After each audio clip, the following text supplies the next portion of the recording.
আমরা একটু জানতে চাই যারা হতাহত হয়েছেন তাদের কি অবস্থা, এবং এই দুর্ঘটনার পর একটি রিলিফ ট্রেন সেখানে যাওয়ার কথা এবং সেটি পৌঁছেছে খুব সম্ভবত, যেমনটি জানি। কতক্ষণ লাগতে পারে এই পুরো জিনিসটি স্বাভাবিক হতে, কত সময় লাগতে পারে বলে মনে হচ্ছে সুজন? হ্যাঁ, বৃষ্টি আমি শুনতে পাচ্ছি এই মুহূর্তে, আমি রয়েছি এই এলাকাটির নাম বাগবাড়ি। এখানে কিন্তু আজকে দুপুরের পরে সেই ভয়াবহ ট্রেন দুর্ঘটনাটি ঘটেছে। নীলসাগর এক্সপ্রেস যে ট্রেনটি মূলত বৃষ্টি ঢাকা থেকে, রাজধানী ঢাকা থেকে এসেছিল উত্তরের উদ্দেশ্যে, এবং সান্তাহার জংশন যেটি সেটি পার হবার পরেই কিন্তু মূলত এই দুর্ঘটনাটি ঘটে।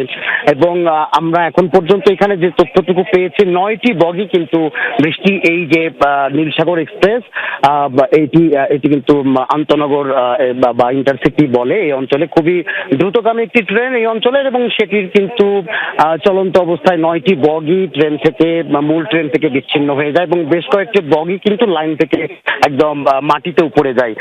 আমরা এখন পর্যন্ত ফায়ার সার্ভিস এবং সিভিল ডিফেন্সের যারা স্থানীয় কর্মকর্তা রয়েছেন তারা বৃষ্টি আমাদেরকে যে তথ্যটুকু জানিয়েছেন, এখন পর্যন্ত তারা এই দুর্ঘটনায় 47 জনকে আশপাশের বিভিন্ন হাসপাতালে ভর্তি করেছেন।